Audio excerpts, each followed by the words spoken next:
Hey NAI football fans, Corey Thorpe here with another edition of the NAIFBALL Podcast, powered by AdCraft USA, your custom apparel, merch, and uniform experts. Our friends at AdCraft have been with us for many years now. They've run web stores for us multiple times. These guys are NAI fans and family who are experts in the apparel and merchandise world. AdCraft allows you to take the hassle out of ordering. Let their knowledgeable design and customer service staff handle everything from hosting the store online, shipping the product, and helping your customers so you can get back to the game. Find them online at adcraftusa.com. All right, NAI football fans, Corey Thorpe here back with another edition of the NAIF Ball Podcast, powered by AdCraft Custom Apparel and Merch. The best, the GOATs, since 1974, celebrating their 50th anniversary this year. They've been doing it for 50 dadgum years. They are absolute pros, but you don't come to hear me brag on my friends at AdCraft. You come for the coaches. Tonight we have Baker head coach Miguel Regalado coming in with what they tell me is the most important year of a coach's tenure, that second year. Coach, is it you had a pretty good first year. Do you think you think it's true? The second year is one where you could definitely see big growth. Corey, I can actually speak to that. I go back to my stint as the first college head coach at Clark University. We go into our very first year playing in 2019. We win 2 games, and things are looking like we're about to take off and get this thing rolling. And bam, COVID hits, and we take a brand new program and erased year 2.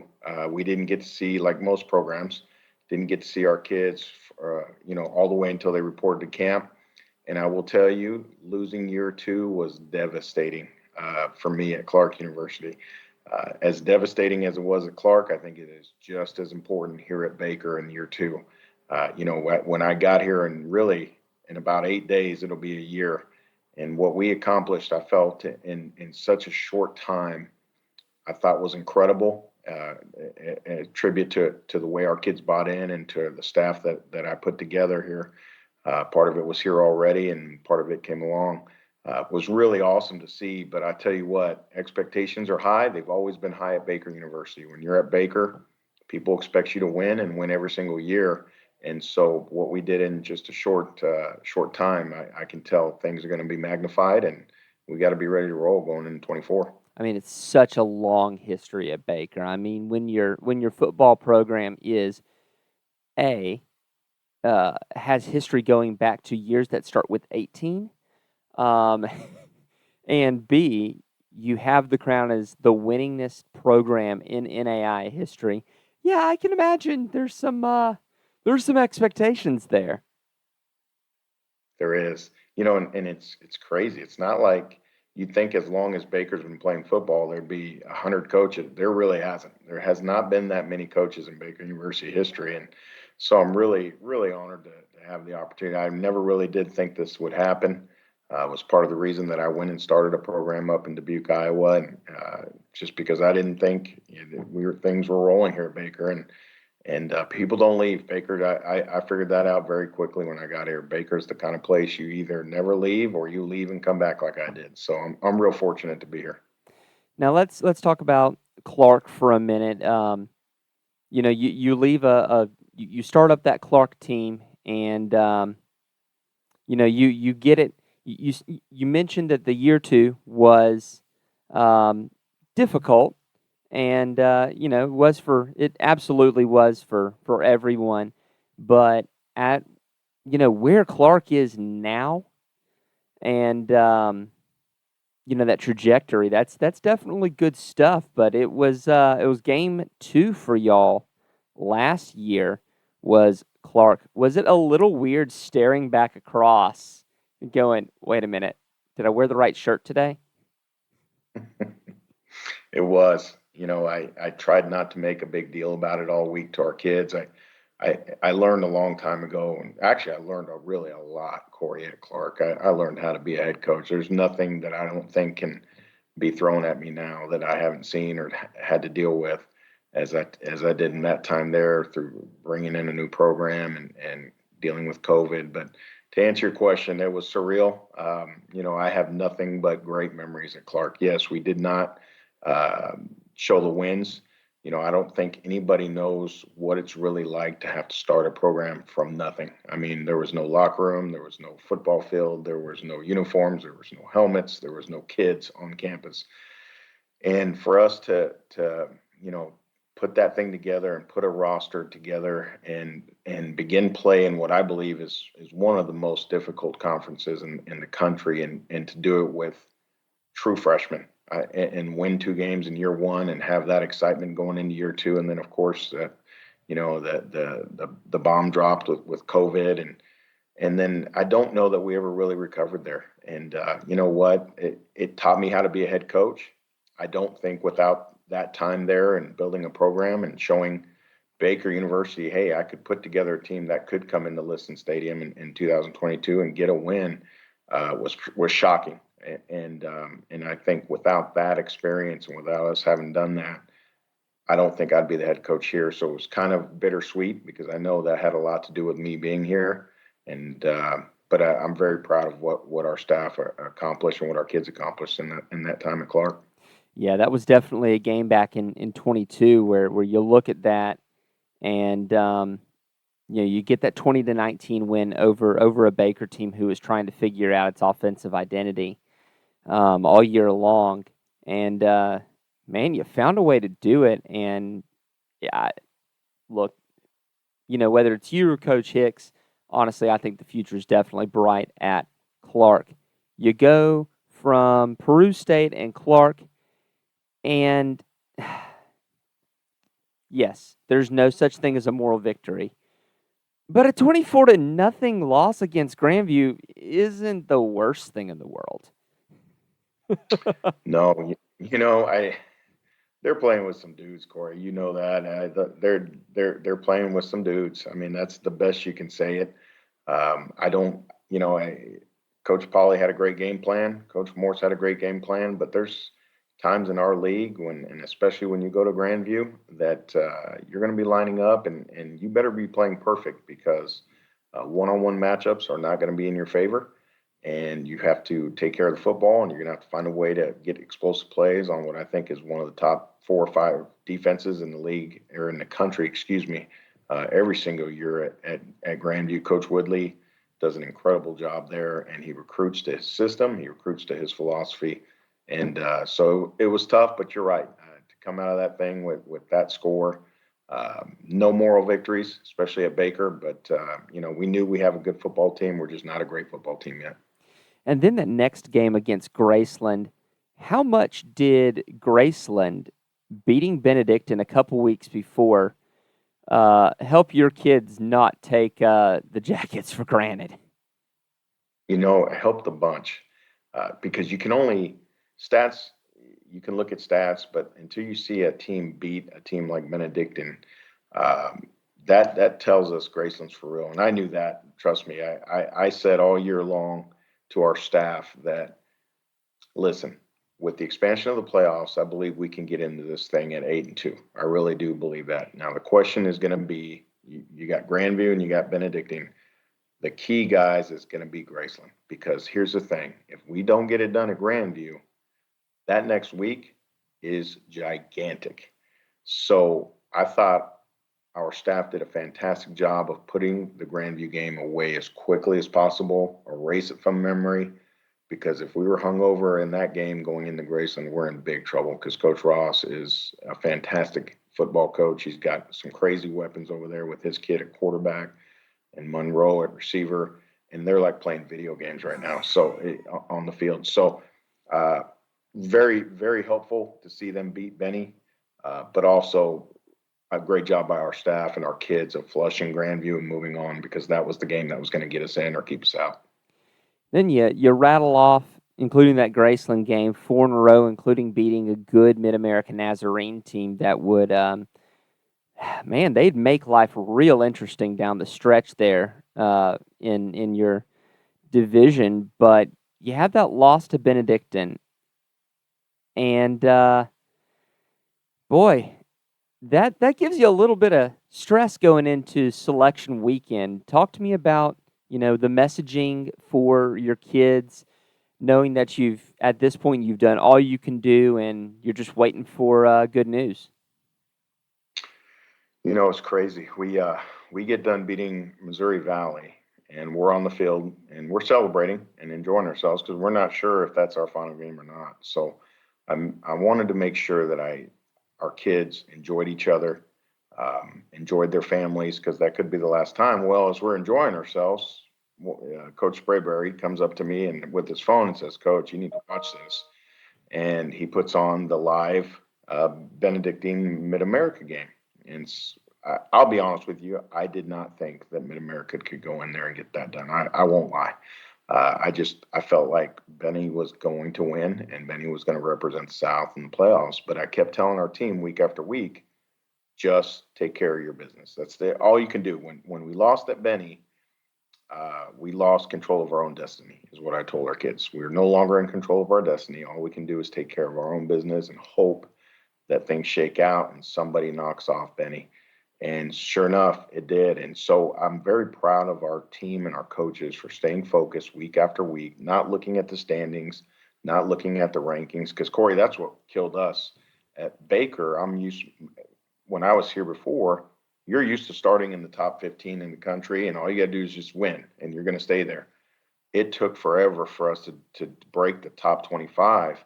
And so we're sitting week after week, and I'm thinking, okay, we might not get in at 8-2, and we can't break the top 25. Well, we finally broke in. Mid America knocks off Benny. We, of course, had beaten Mid America handedly, the way that Benny had beaten us handedly. And so now it's just a matter of how do the voters see this thing? How do the people that are making these decisions see it? Of course, we all think we're going to, should get in, and maybe there's a case to say all three of us should have got in. But bottom line is, it was out of our hands. That's what happened at Benny. We lost the championship game. Credit to them. They outplayed us that day. It was a miserable day, but they outplayed us.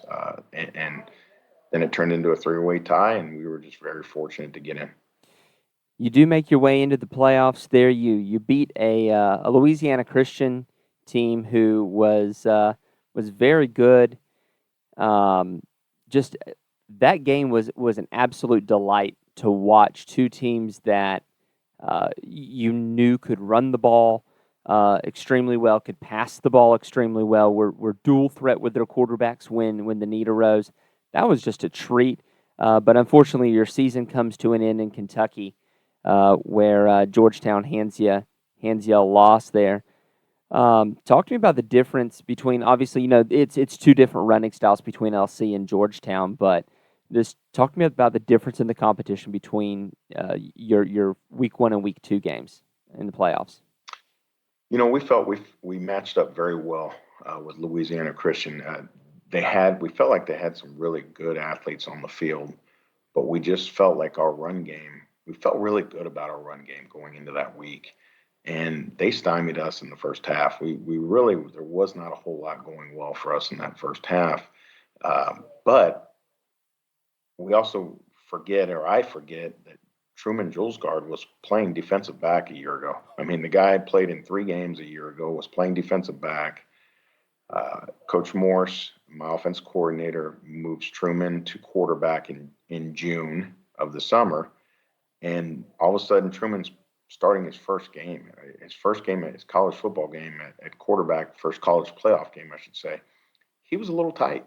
He just was. He was a little tight, which is totally to be expected. But we came out relaxed in the second half, and I felt, Corey, that we could wear Louisiana Christian down. What I thought, looking on tape, was this is a team that I thought if we could get it to the third and fourth quarter, we could wear them down with our run game, and that's what happened. In the run game, all of a sudden in the second half, the run game took off, and we finished, and we were able to close out. But they have an extremely good football team. Their head coach, I really got to know in pregame, and just a good guy and a good coach. I used to complain at Clark about traveling 6 hours.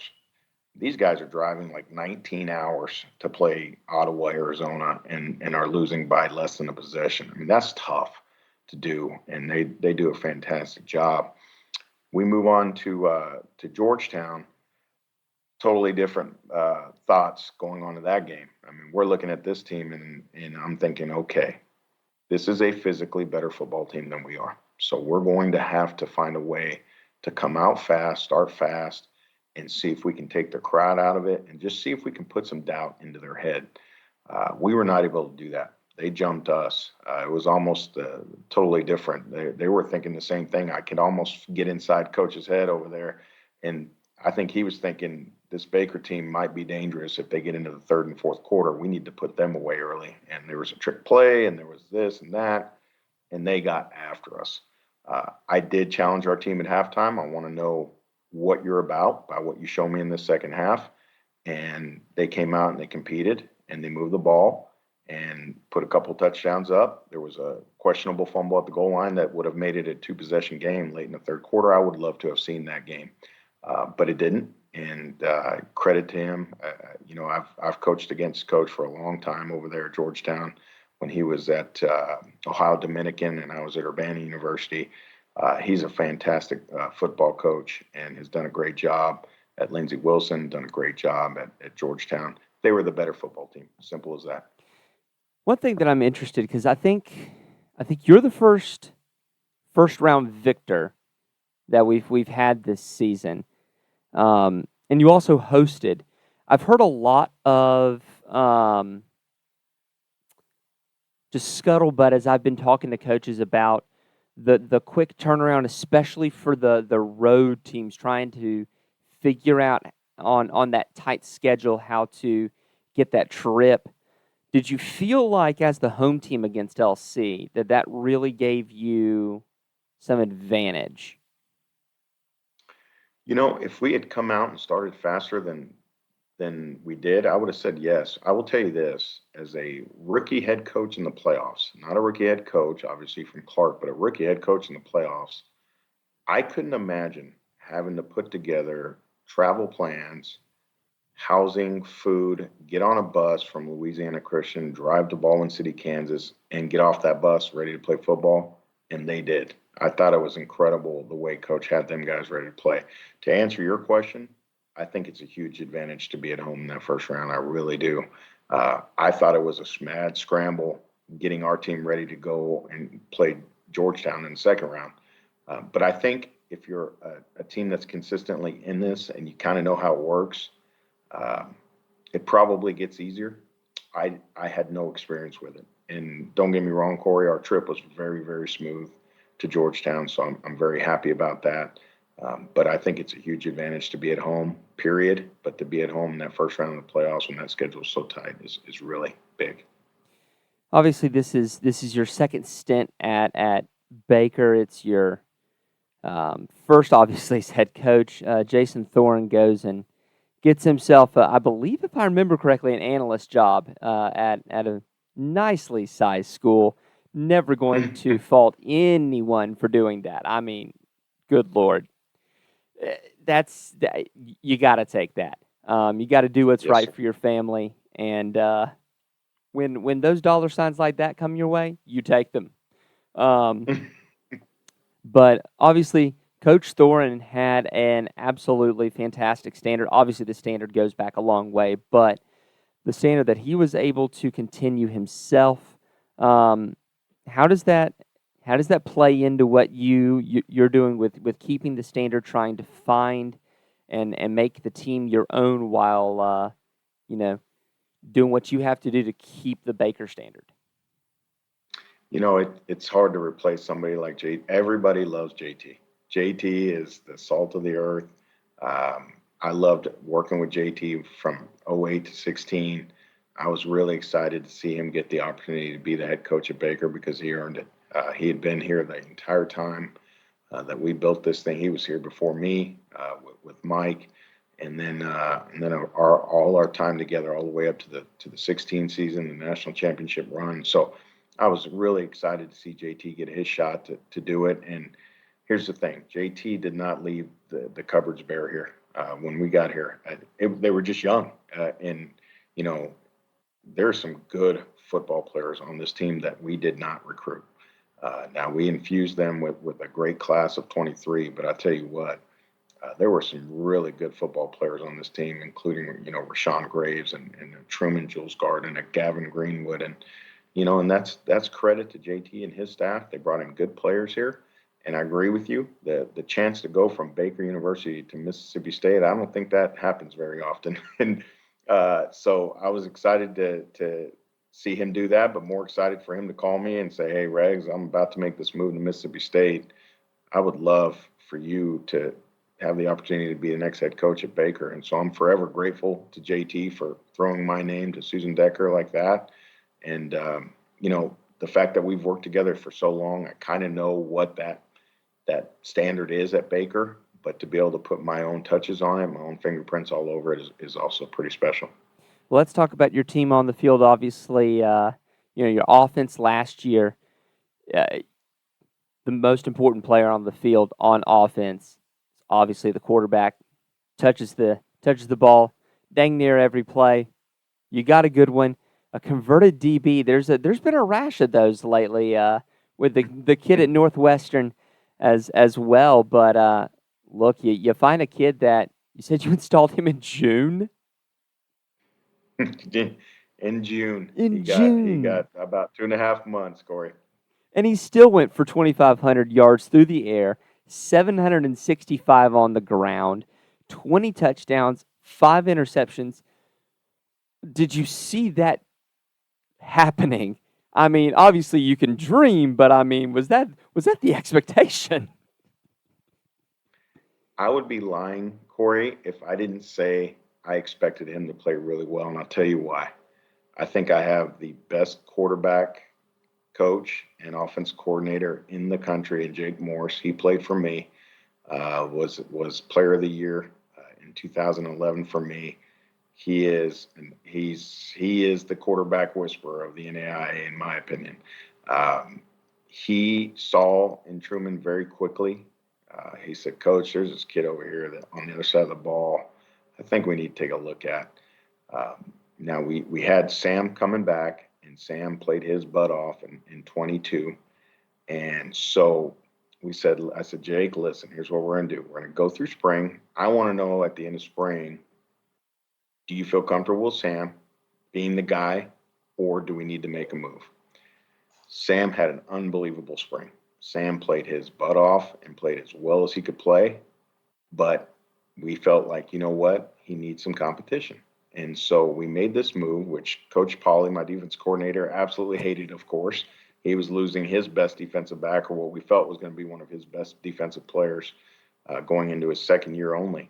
And so Jake worked with Truman every day, starting June 1st, all the way through camp. And Jake had him playing at a very, very high level. And I think you'll see when you look at his stats, I mean, it started slow and it just kept getting better and better and better and better. And all of a sudden we realized about 3 or 4 games in the season, Corey, that Truman Juelsgaard is our offense right now. He has the ability to throw the ball and get it in the hands of the right people. And if those people aren't open, then he has the ability with his legs to make plays with his feet. And he's an incredible player of the year in the conference in the South, and just an unbelievable kid, an unbelievable person. But I got to give a lot of credit to Coach Morse on that one. And then it's not like he doesn't have anyone to throw to. You do lose Will Roberts, who had 712 yards, but you've got DeAndre Pruitt, who was the freshman of the year, Hart South. And then you've got a tight end in Gavin Greenwood, who's first team All Heart South. And, I look at a lot of stats for a lot of all-conference tight ends, and it's like 26 yards, and I go, that's not a tight end. That's a D-gap tackle. That's a weapon right there that you've got. Yeah. Gavin, first, we'll start with Gavin. Gavin's dad played at Baker. Gavin we think, is just a freaky athlete. I mean, and he's still young, Corey. I mean, he's only played football for a few years. He was a baseball guy and then realized he don't want to play baseball. He wants to play football. And so he's just learning the position. And he's extremely, extremely talented, can run routes, good enough to block. Not a great blocker, but good enough to get the job done. You can spread him out at receiver. You can inline tight end with him. He can stretch the field vertically as a tight end in our league, which is in the NAI. If you have a tight end that can stretch the field vertically, that they become very dangerous. And then you got DeAndre. DeAndre was a true freshman out of Kansas City, and DeAndre made every single summer workout, which we don't make mandatory for freshmen, and he just wanted to run. He wanted to be in shape. He wanted to learn the offense, and he hit camp in remarkable shape. And he's just a talented dude. When you get the ball in his hands, he can go. Learn the offense, could line them up in multiple positions, which is rare with a true freshman. Normally, you got to lock them in at one position so they don't line up wrong or do the wrong thing. And then Truman just did a great job. Coach Morris put together some phenomenal game plans that spreads the ball around to Rashawn and to Curb and to Gavin and to DeAndre. And it was just for them to go from scoring 17 points a game in 2022 to, I think, 36 or 35 points a game. Just a remarkable effort.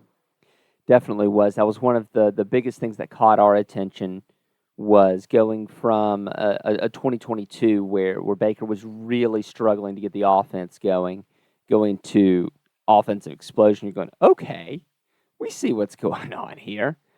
Defensively, though, it was more the same. And I'm going to tell you, though, man, you got Shane Squirlo leaving. That is a name that I have seen for, it feels like, 17 years line up for Baker, and to see you finally lose Shane Squirlo, oh my gosh, that's going to be a piece out of your offense. Obviously, you bring back your leading tackler and Zach Kramer, and a first team All Heart South safety in Thad Metcalf.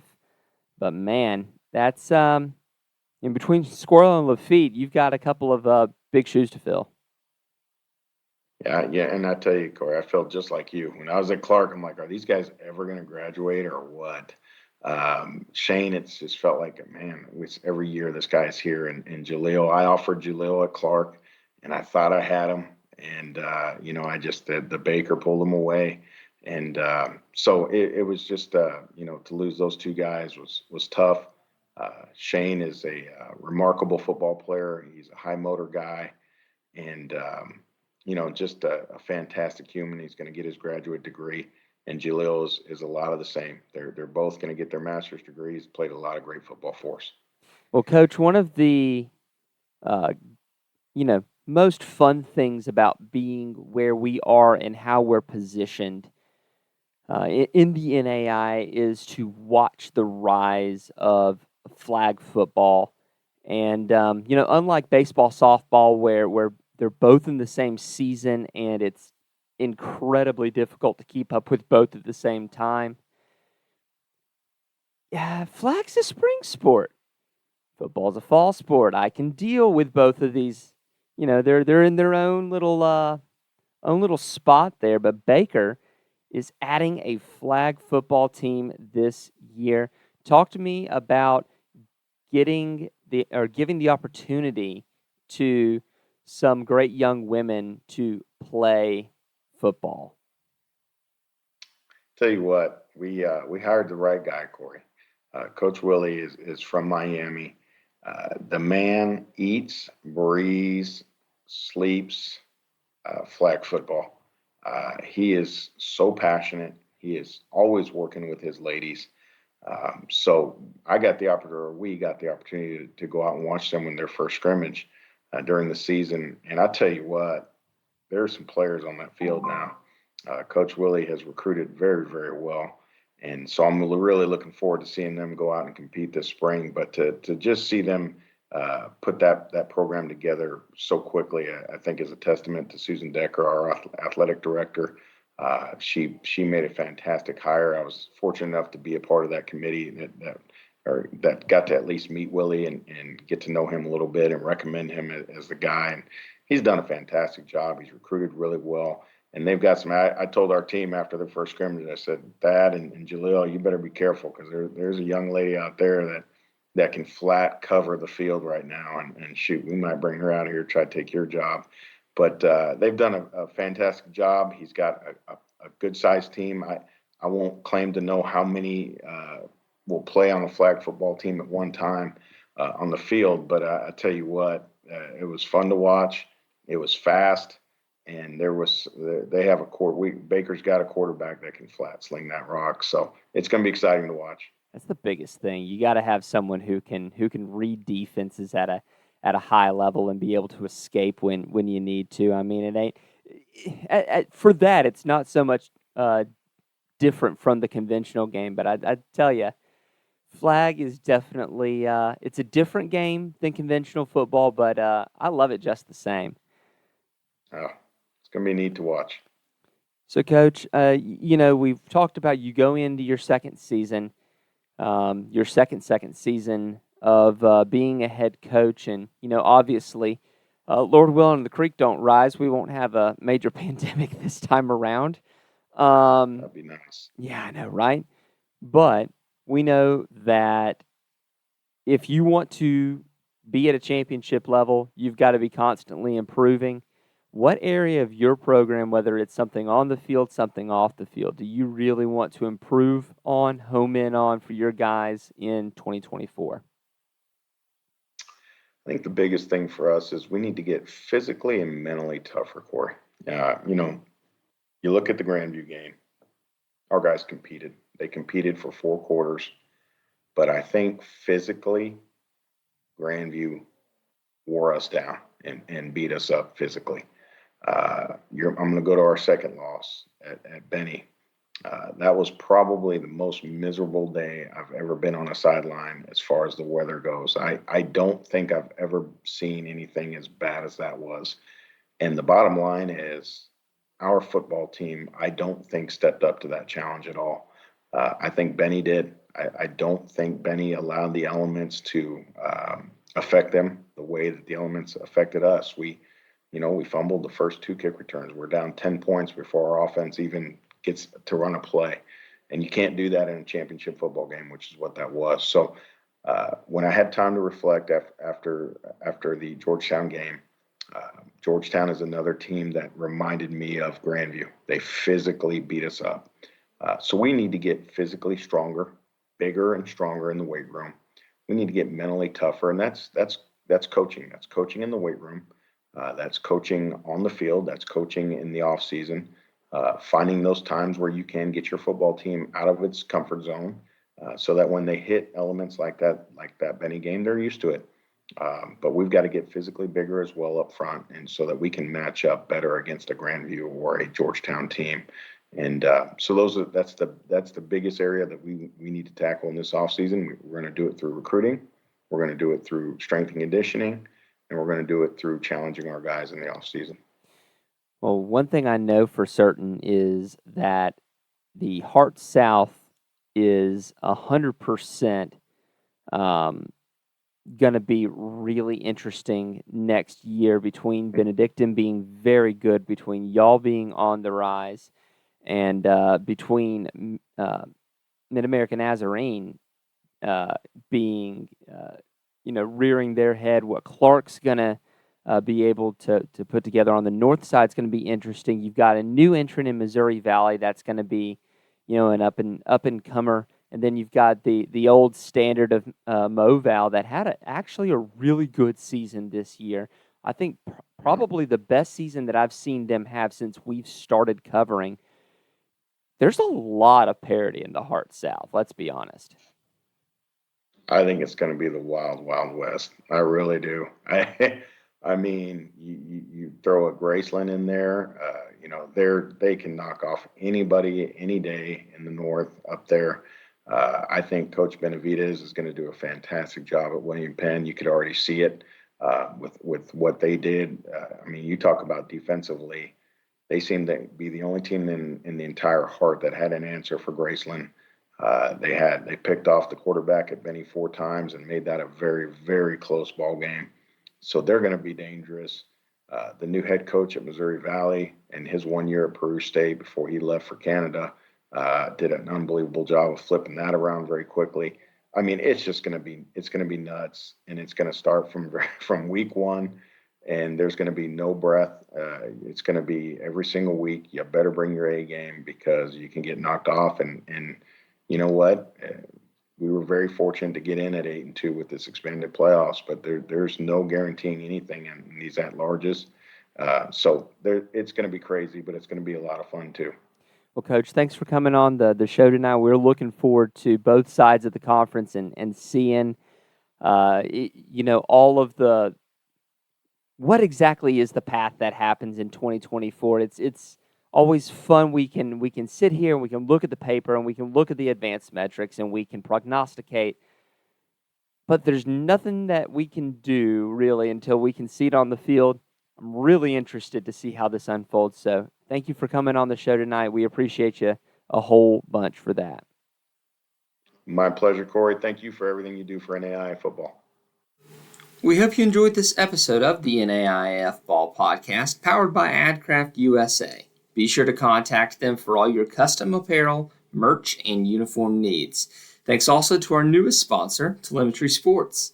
If you enjoyed the show, subscribe to the podcast and to our YouTube channel, and leave us a review if you're listening on Apple Podcasts.